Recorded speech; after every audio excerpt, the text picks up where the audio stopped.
Joe Biden is currently signing a new law to provide funding for the government, thus preventing a shutdown crisis in the U.S.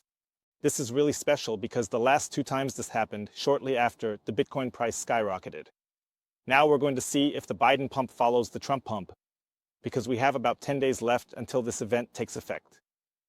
Additionally, Michael Saylor is now advising Jeff Bezos, the founder of Amazon, to buy 600 million Bitcoin, which is extremely controversial. And we have a new public paper from the Bitcoin Policy Institute that points out that the US needs to buy Bitcoin before China because they are addressing the dangers if other countries like China do the same. Is China really buying Bitcoin too early, or is the USA front-running here? It's super exciting what's going on here right now.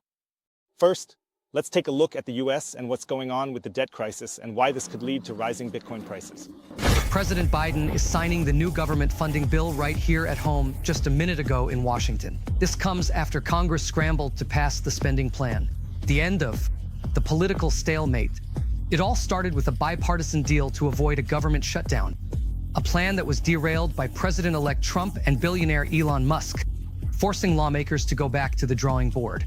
They came up with a plan that failed on Thursday, followed by another plan that passed the House last night and then the Senate early this morning.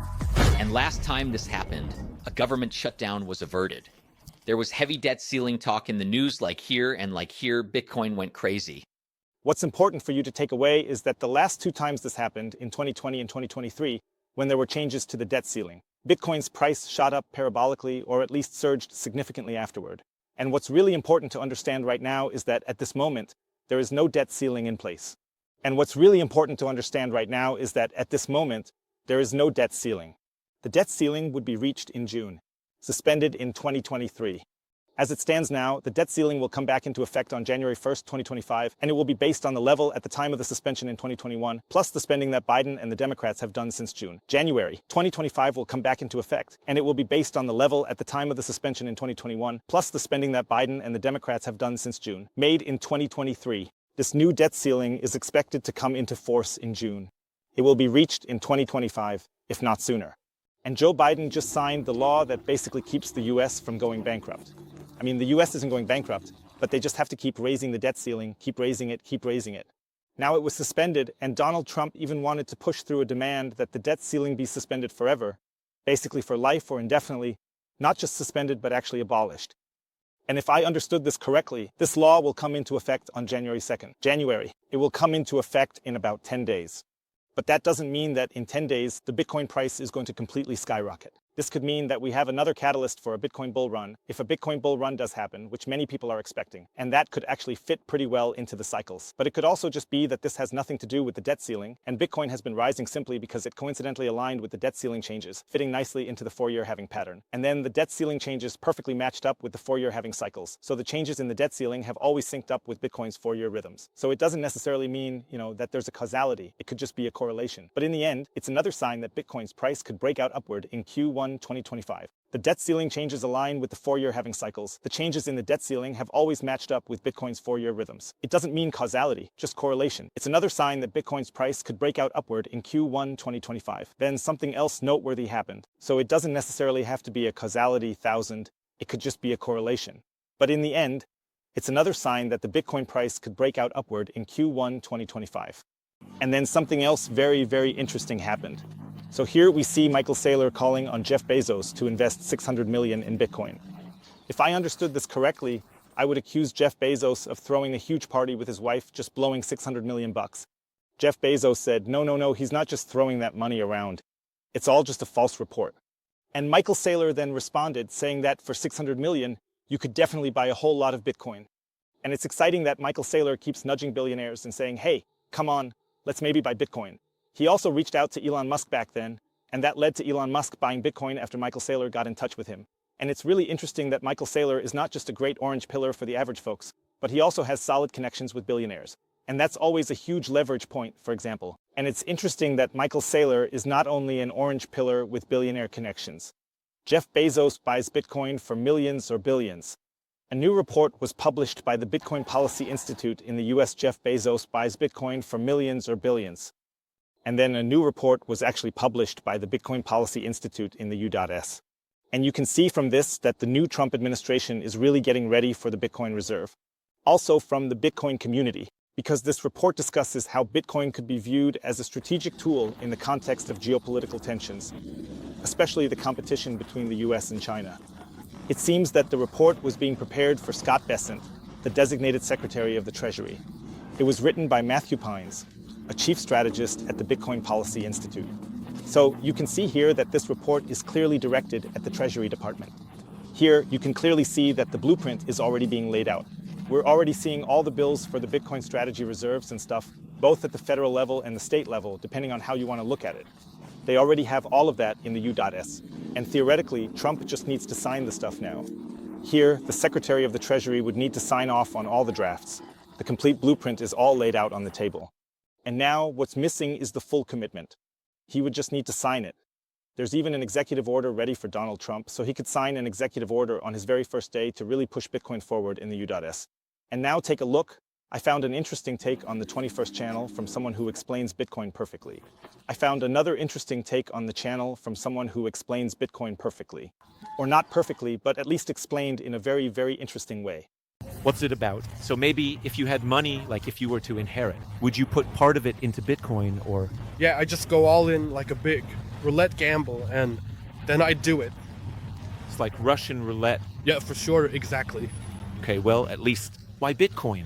Why would you take it? I think it definitely is. That's good. Increases the value and stuff. It actually keeps getting more, right? A fixed limitation, no one can expand it. The hype is kind of over. It's like with Pokemon cards, Charizard just got pulled. But overall, I think it's definitely an investment, I believe. Would you say I've convinced you a bit? Would you say you're a bit more positive about Bitcoin than before? I think so, yeah. I think I'm gonna grab some more later or something. Yeah, awesome. But that shows you're taking Bitcoin now. Yeah, probably. Probably. How much do you want to buy? 2 Bitcoin. I don't know. Half or something. Half a Bitcoin. Not right now, that's what you get. 0. So a little over 100,000, 1.4 million Satoshi. That's 0.0014. It's better than nothing. So in Thai, respect. Let's go. Let's fucking go. So we're all about Bitcoin here for the simple reason that everything else is just a shitcoin. Always centralized somewhere.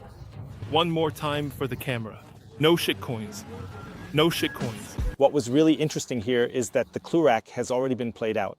So the hype around Bitcoin isn't really there right now. We've been here in the past somewhere. It doesn't mean the hype won't come back. But right now it's really interesting that we're at an all-time high and the hype isn't there yet. I also wanted to say that in the past, it often happened that we really had to break through these magical barriers, and they had to be broken through significantly. E.G. The hype didn't come right when we hit the US dollar mark, but rather when it was really broken through significantly.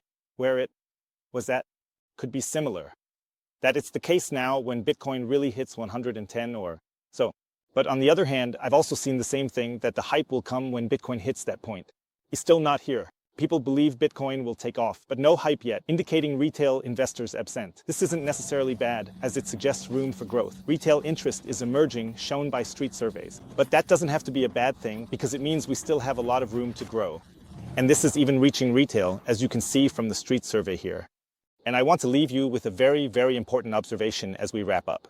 This is from Willy Woo, who says that 20% of the world's wealth is currently held by people aged 75 and older. That's $83 trillion that will be passed down to the younger generation. And a big part of that is going to happen in the next 10 years.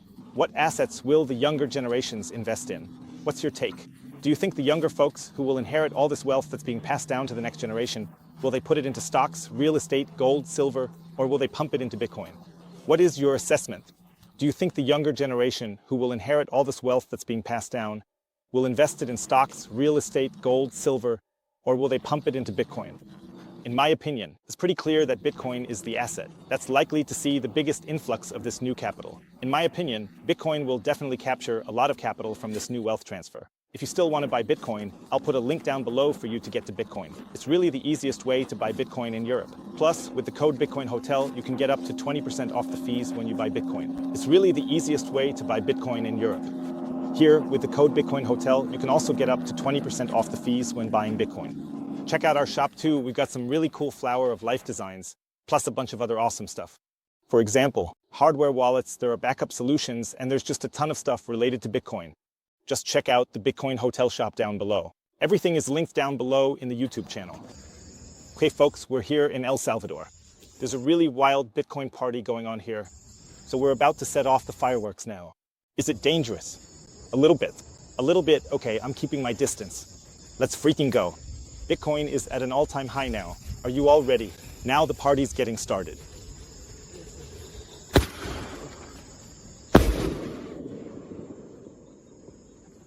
Is that it or what? That was just one thing. Hey. Yeah, then let's keep going. See you later. I'm signing off here from El Salvador. See you later. Peace out.